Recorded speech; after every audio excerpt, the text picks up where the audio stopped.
But I want to thank the families and anybody in the community that came here. You came here because you care about Holyoke Public Schools and you care about the direction that we're going in.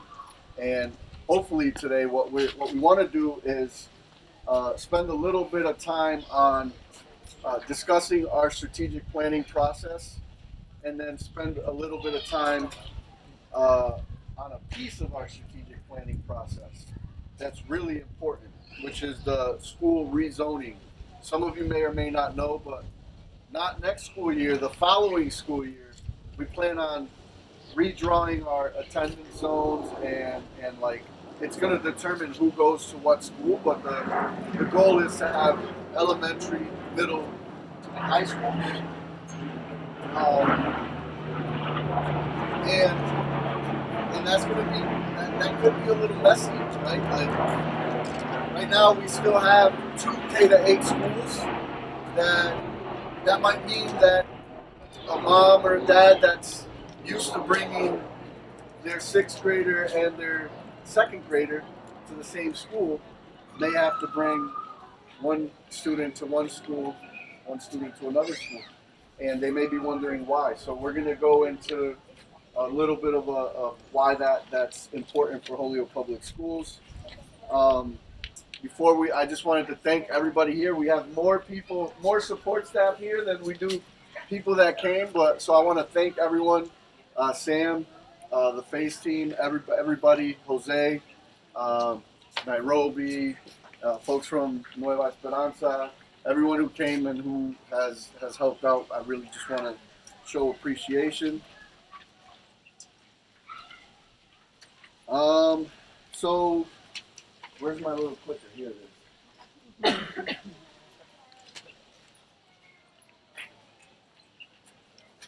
Give them welcome. So I want folks to start thinking about maybe take 1 minute. Normally we would break out into groups, but we don't have enough people to break up into groups. So just take 1 minute and think about one hope that you have for the future of HPS. Can we make sure? Jocelyn in the house. Hi, honey. Who has You're on Facebook Live too. Strategy handouts? Anthony, you're They on were Facebook. up here. I have you on Facebook Live. Thank you. Okay, hi Facebook Live. Okay. Can you just make sure someone? Okay, all right, perfect. So yeah, just 1 minute, one hope you have for the future of HPS.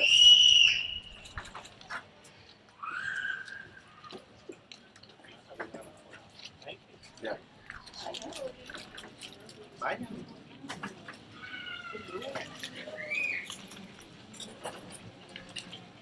Anyone willing to share out one hope you have for the future here of HPS? I know we're working on it, but my hope is to get the kids into the same grades, so there's not K through 8 and K through 3 and a consistent experience for all of kids. Oh, that's great. It's a great segue into a portion of our presentation today. Anyone else want to share? I mean, I'll say get out of state receivership. It's another good one. To get out of state receivership. All right. One of my hopes is that we continue this collaborative process. One thing that we did this year that I feel worked really well is we really made a concerted effort to get feedback on planning for our future. I was very, very much inspired by how many people were willing to give feedback, and I was real adamant that I want to put a plan together that reflects a collaborative effort from this community, not an Anthony Soto plan. So I hope that we continue that in the future, and I hope we start getting better outcomes for our students so that we could do exactly what you just said and go back to local control.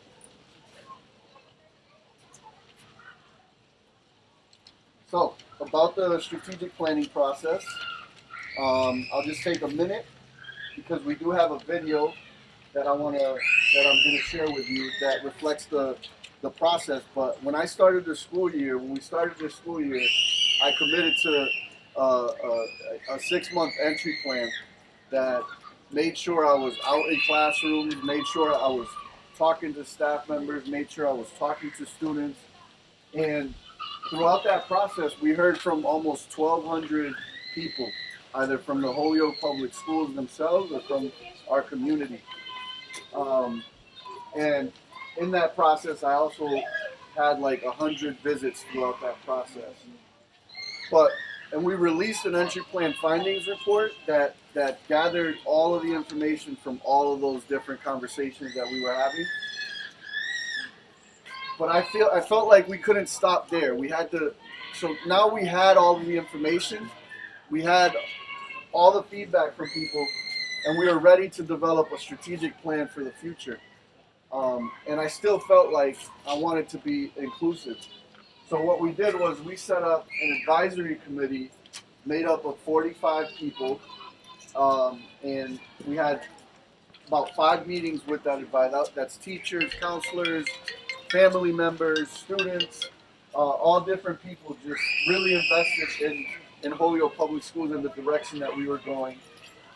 And we also had a steering committee which consisted of all of my direct reports and a couple of principals and a school committee member. So the goal of those committees was to develop a plan forward, to look at the entry plan findings report and then develop a strategic plan for the next 3 years. And I think that, there was a theme. We have a new slogan. We're going to be having a new slogan in Holyoke based on this whole plan, and it's Juntos Podemos. Together we can. So I just want to show a video that captures a little bit of that. We can just press play. Hopefully those speakers aren't really booming, but first I want to thank everyone for joining us in this strategic plan process. So over the past 2 days, we've had about 45 stakeholders from the Holyoke Public Schools community coming together to talk about their vision for the future for Holyoke Public Schools.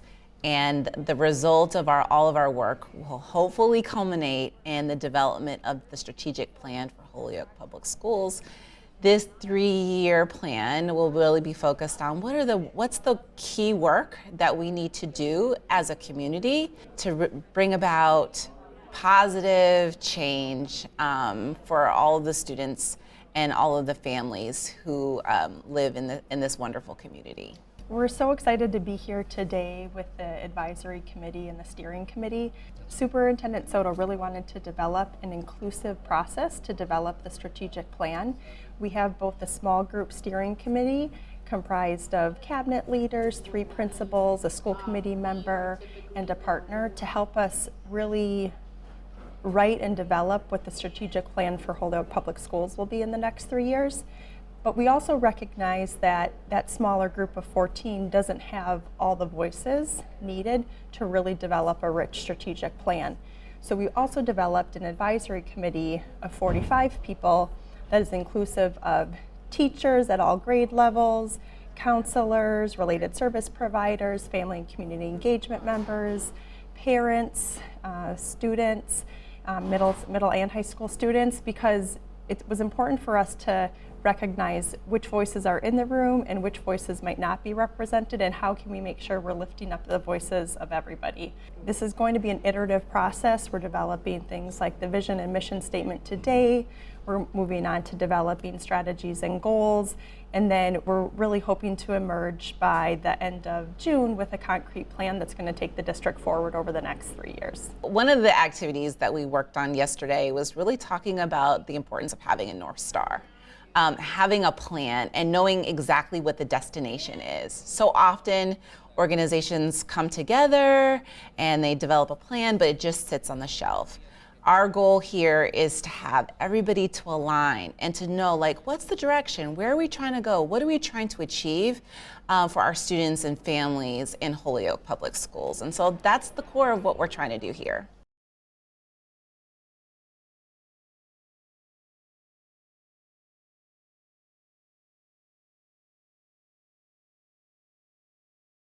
Thank you. I'm gonna hand it over to some community partners that we've engaged to help with this process. Why don't you introduce yourself? Thank you, Anthony. So my name is Jose Bo, And I'm Nairobi Rosa Soriano. I'm Kathy Anderson. and Cynthia's around here as well, and we work Narrator. as well as Sophia and Pereira. Hi. All right, so 6 of us. You can find any one of us. So for this next session, does everybody have a draft HPS 3-year plan? We're going to take a look at this for a minute. Do you need one, sir? Here you go. So HPS, as we've seen, they've done a lot of work. They put a ton of work into getting us to this point, and now we need help getting us to the next iteration of it. So what we want to do is we want to look at, I no longer have one, but we want to look at the pieces of this priority of the draft strategic plan, and really start to think about, because it's the first iteration. So what are some things that you initially like? What is sticking out like, I like that? What are some things you have suggestions or questions about? And what are some things you just flat out disagree with? We know we didn't get it right the first time, so there's going to be some things that we didn't get right, and we need to know. I think it's probably the most important information. So we're going to give you 8 minutes on a timer, Sophia. And on a timer, we need 8 minutes. We encourage you, if you'd like to turn and talk with someone, or if you'd like to work individually, that works as well too. I know we're kind of spread out, but 8 minutes on the timer we'll give you, and then we'll ask for 2 minutes for feedback, so the superintendent can really hear, from you, but also we'll be taking notes. And if you have any notes that you want to put on the paper, we'll collect these too. If you just don't want to say it out loud or something like that, okay? So 8 minutes on the clock. And if anybody needs something to write with, please let us know. We're an educational enterprise. We have writing material. Okay, so 8 minutes on the clock. We'll come back around 4:57. And the last thing I'll say is that this is a very high level version of the plan, right? You're probably thinking about, like, all right, we have all these strategies, but like, what actual steps are we going to take to accomplish that? We're still working on those details, so you might be thinking, where are the details? Just know that this is really a high level version of the plan.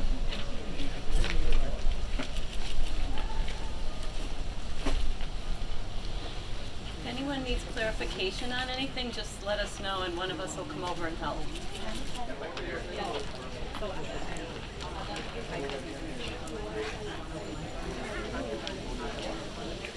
Thank you for this feedback. There's going to be more opportunity to give more feedback a little bit later in the survey. But for now, can we just get a couple of volunteers on any one of these 3? Something you like, something you have a suggestion or a question about, and something you're not really feeling. I don't really like that too much. And feel free, listen, we'll keep it here. What happens here stays here in this outdoor arena. Dennis, how are you? Good. How are you? Any volunteers? Anybody want to mention something they thought about? Or you thought about, you talked, I know I saw some folks speaking with each other. No pressure. Don't all speak at once. That's okay, this is processing time. My professorial pause. Something you like. Something What do you you like about it? Questions, suggestions. What stood out?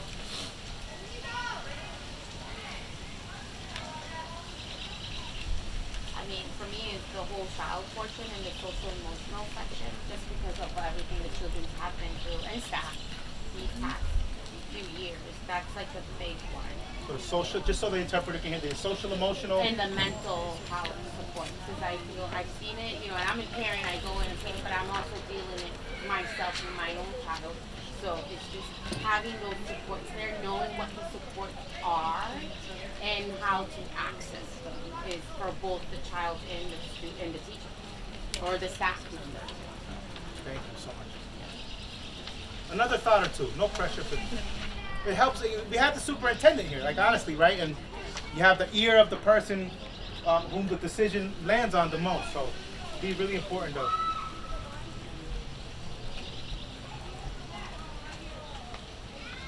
You in the back, Mahoney, you had something? I'd like to know where you get your haircut. At home.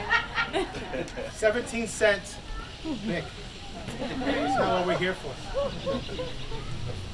Sorry, making light doesn't mean we're taking it lightly. We do want to hear from you. I noticed like that at the end of goals where it says like 85% teacher retention and then it included staff or educators. Like I didn't know if it was questioning whether to include that, and I thought that's really important to include all of the members of the school because I think that over time that continuity and that familiarity is important just in actual school content. Thank you so much. So including all staff members when we're talking about retention, including all staff members, not just faculty. Yeah, I feel like it makes a difference, you know. For sure. Yeah, thank you. Any others as before we move on? No pressure. Yes, sir. I mean, just a couple of things. I mean, knowing that this is kind of very top level. Yeah. Like one thought I have is just like some of this is nice and aspirational, but it's challenging to see how, right? Like individualized educational programs, like it's worked really well for my child, right? But I know other people have really struggled with it and getting access to those services, and so like it's nice to say it in a bullet point. It's just harder for me to envision how the state and the city actually get it. And then just on the goals and the kind of bullets, I just was struck by, and I don't know how the point system is for teachers of color, but like a majority minority city, 35% seems low to me, like as an aspiration. And so maybe aim for like the map of the city at least 40 or 50%. So be a little bit more ambitious. More ambitious in our planning. Thank you. That's Great. Yeah. you heard it. Okay, great. Thank you so much. Otra persona? Anybody else? Please. I just think I'm looking at the learning experiences, and I think definitely like part about. I just feel like the kids should have a well-rounded education, and I think they should focus often on math literacy here in Holyoke, and just making sure that they kids get exposed to all subjects and content and enrichment is really important going forward. And also, I have a child like going into 6th grade, so I'm starting to think about that middle school experience. And I definitely think that the K to 8 is challenging to achieve that in the middle school level. But also, like, we also focus on intervention. I'd love to see some like acceleration opportunities or enrichment opportunities to include that whole child. It's great, you guys. Well, we're gonna ask. Yes, Mr. Callamore. Yeah, I'm just looking at it here. It says, share one hope for the future of the public school. What do you have, sir? That everyone graduates. 100% graduation. Graduation. I work in a school in Hartford that had it. They're a prep school, but it can be done. All school of color. So yeah, so 100% graduation. Yes, and we're gonna ask. Is that anything else you have to please? Because we want to move on a little bit. I love staying stuck here. This is why I'll stay stuck talking all day. But we would like, if you have anything, circle stuff, write it down. Samantha has taken some notes. There'll be a survey, and we want to just continue getting your feedback. But we also want to give time for what's next. So Cynthia, you have one last time? Oh, I wanted to make a comment. Yeah, please. Yeah. Like, Close it. Get us to the I'm a next. parent. I would like to see more dual language programs in all schools. I find it really interesting that in the past it was, ELL, or I forgot the term, and many of the kids that spoke the language were part of it, but now in the dual it feels like it's very privileged and only certain students can get it. So I think we need to make sure if we're talking about equity, all schools should have it. Yeah. And not make it such a competition and things like that when it comes to that. So just so folks are aware, we have dual language at Metcalf, we have dual language at Ian White, and we now have a growing dual language program at Kelly. Because of that, like we recognize that for dual language to work, you need 50% Spanish dominant speaking students and 50% English dominant speaking students for it to work really well. And what we were seeing at Ian White and Metcalf was that we didn't have that. So opening it at Kelly was an opportunity for us to do that. So I appreciate that you recognize that was an equity issue, and that you wanted to see that. We have some empty seats. I think Kelly over. Yeah, Kelly. Yeah. But it should be all.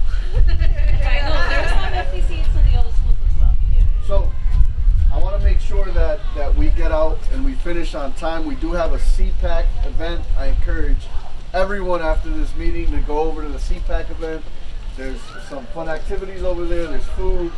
But I wanted to switch gears from the strategic plan to a piece of the strategic plan. If you notice in the plan that you looked at, one of our strategies is to move from where we're at right now, which is 11 schools with 9 different grade configurations, to having a much more focus on elementary, middle, and high school, like when I went to school. And instead of me sitting up here and talking about it, we do have a 9-minute video that goes into detail as to why we did this. Why is this important for Holyoke? Why is K-8 not a good model in Holyoke? We put together a video for you to.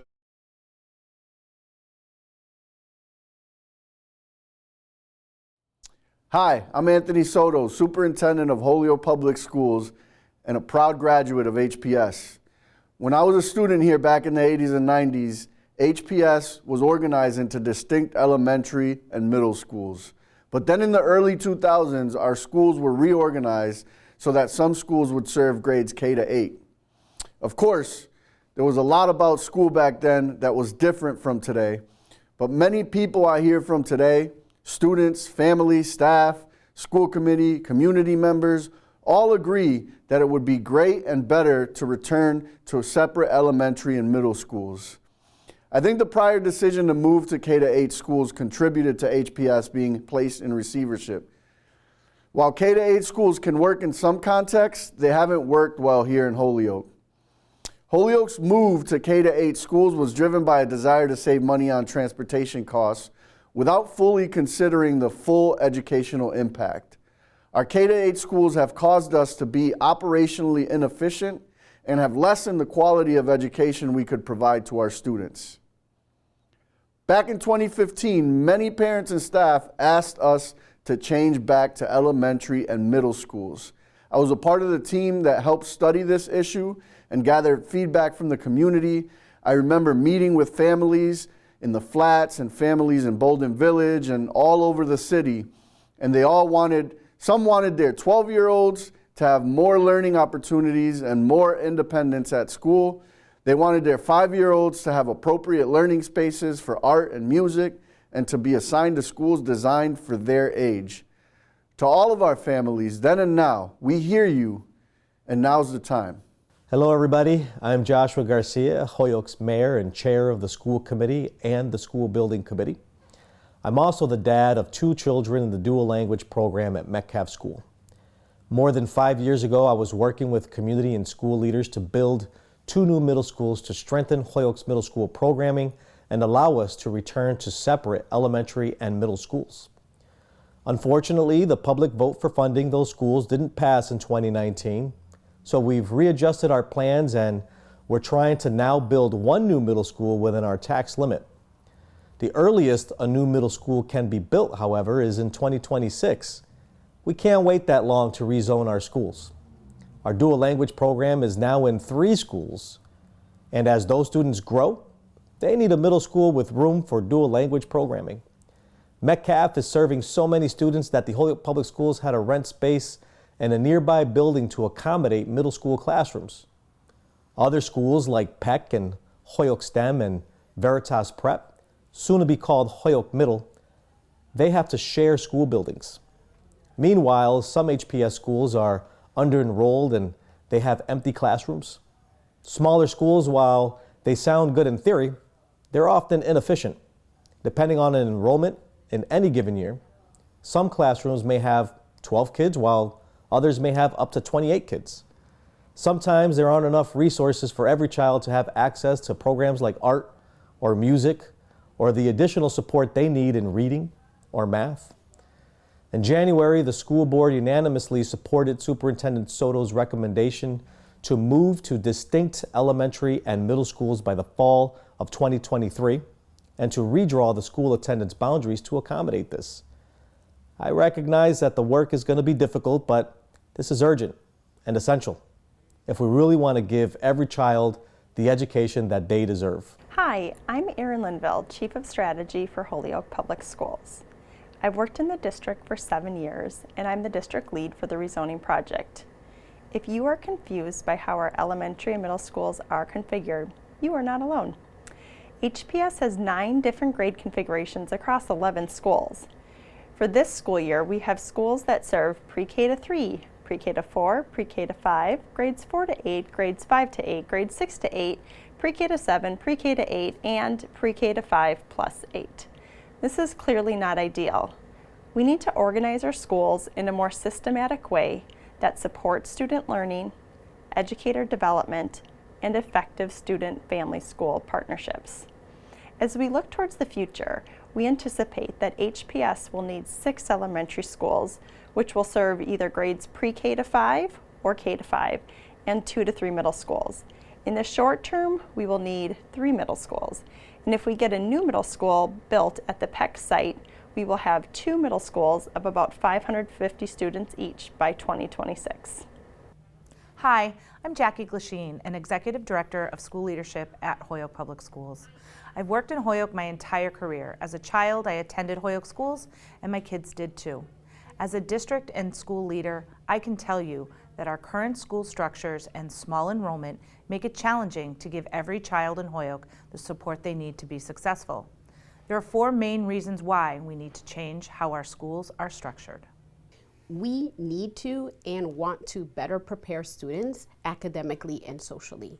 Robust elementary and middle schools must offer high quality learning experiences. They have to focus on their students' developmental ages, and they have to have sufficient resources to ensure student success. I'm the principal of Sullivan, a pre-K-8 school, which means my one literacy coach supports literacy development for many teachers working with students at 10 different grade levels. This is insufficient and shortchanges our scholars. When a school is able to focus on either elementary or middle school students, but not both, we can do a better job setting up our students for success in high school and beyond. We want to ensure continuity of programming for dual language and special education. I'm the principal at Donahue, which is one of Holyoke schools that offers specialized programs for students with autism.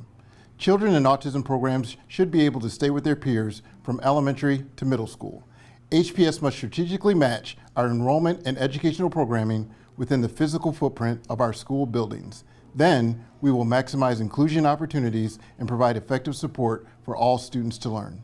We want to be more equitable. Students in school must have equitable access to resources and opportunity on our path to becoming an anti-racist, inclusive, and culturally responsive district. All middle school students should have the option to study world languages, not just those in the dual language program. And all students in dual language should have access to art, music, and STEM during their school career too. We need to dedicate our resources to the classroom, not operations. Resources must be spent wisely so we can maximize the impact of our dollars on student learning and support. Investments must be sustainable over time. When we spread students out across too many buildings, the cost of electricity, pest control, custodial services, and other expenses is higher. When we have more students in the same grade level within each building, we can build more effective teacher teams to support students. Teacher teams should include general education, English learner, and special education teachers, and a counselor sometimes too. Making this change to separate elementary and middle schools will help us uphold an important equity commitment. We ensure that students, families, and staff get the support they need to be successful. We made the decision to move to distinct elementary and middle schools because of broad community input. Now the tough work is ahead. Which schools should become elementary and which schools should become middle? And we have to decide how attendance zones will be redrawn. We want to include our Holyoke community in the process, so we invite you to be a part of our decision-making efforts. We designed an inclusive process because we believe it is important to seek out and incorporate the voices of those impacted with a particular commitment to include those who have been excluded in the past. Please be a part of the process. Together, we can make long-lasting, meaningful change for Holyoke. All right, thank you. I know that was a long video, but I felt it really, really captured why we need to do this and why now is the time. So, this is the last time this is the last part of the presentation, is where we just want to know, I mentioned in the video that we put a task force together.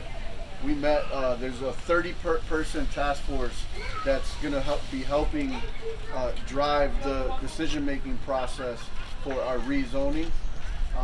We had a meeting at Enlace, and we broke up into groups and asked, like, before we take on this process, what are the values and the guidelines that we want to make sure we commit to? And I'll just read them, and then we'll spend just a couple of minutes while I'm reading them. Just think about the 3 that are most important to you, and if you're willing, please share it out. We is the survey working? So there is a survey link that we'll put up, but and if you're, if you have a smartphone, you'd be able to pull it up and take the survey. But I'd love to hear from the folks that are here which 3 are the most important.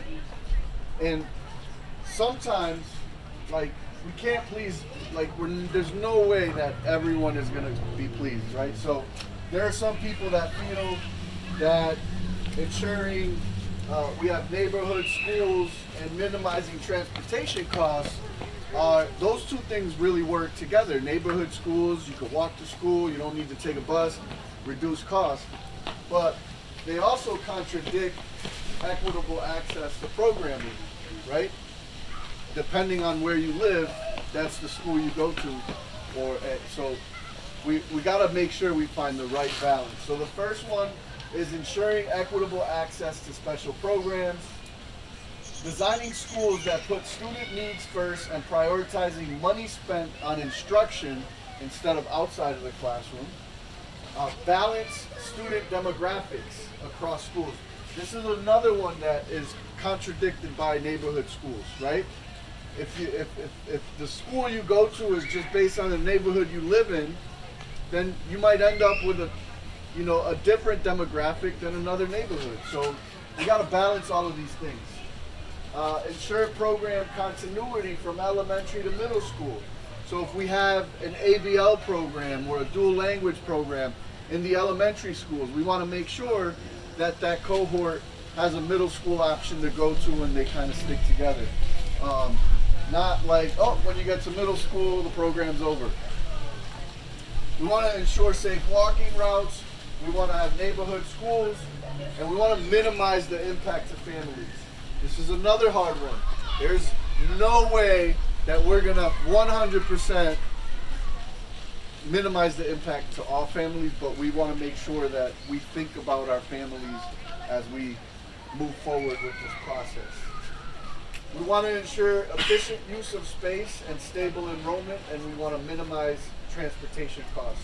So again, these aren't just my ideas. This was a 30-person task force, and these were all the guidelines that they had come up with. So I want to move to which are the 3 most important to you, and what do you think is missing? And right there we have, hopefully this works, but if not, just think about it. And we have paper forms if it doesn't work. Or if somebody would rather have a paper form, we have a paper form for them. Do we rather just talk, or is there anybody that actually wants to take the survey? Good? I think Aaron's gonna want people to Yeah, take the it was survey. sent out via email. It was in the whole update. So like if you've seen it in there, you probably have already taken it. If not, you can scan it and you can do it on Yep. your phone. So I'll just leave these up and just think about 3 that are most important to you.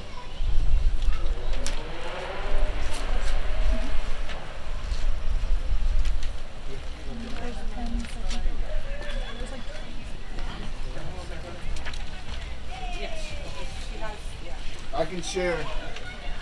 So like for me, my top number 1 for me is I want to make sure that we have a balance in student demographics.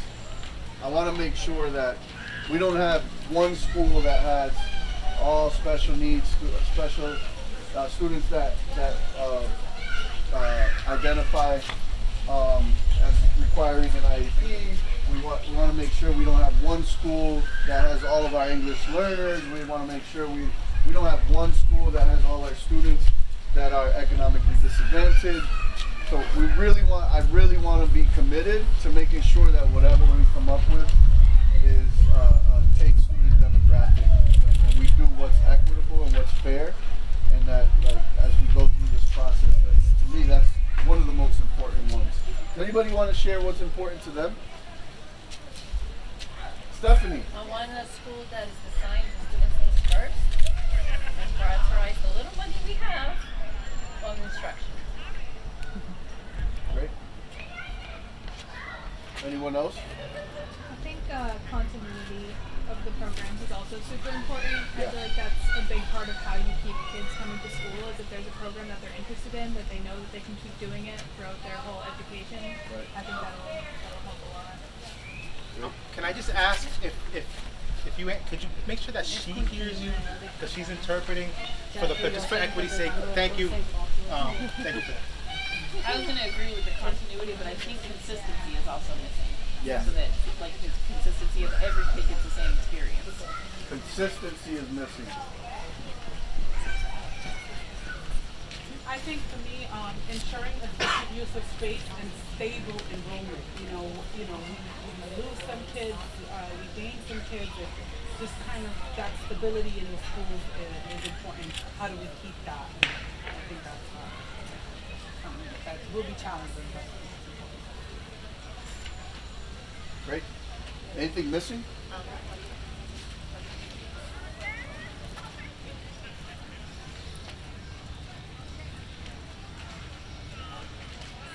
All right. So really, I just wanted to thank everyone that showed up today to share their thoughts on 2 really important topics in Holyoke Public Schools right now. We do have a lot of this information on our HPS website. I want to encourage you, if you learned anything new today that you were, surprised by, share it with some of your friends, some of your neighbors. Encourage them to visit our website and just learn more, because I could guarantee you there's going to be, in 2024, when we're elementary, middle, and high school, there's going to be some families that say, "What? I didn't know we were doing that. When did they talk about that?" So I challenge all of you to just really, really spread the word, because we want to do the best we can to minimize the impact on families. So thank you very much.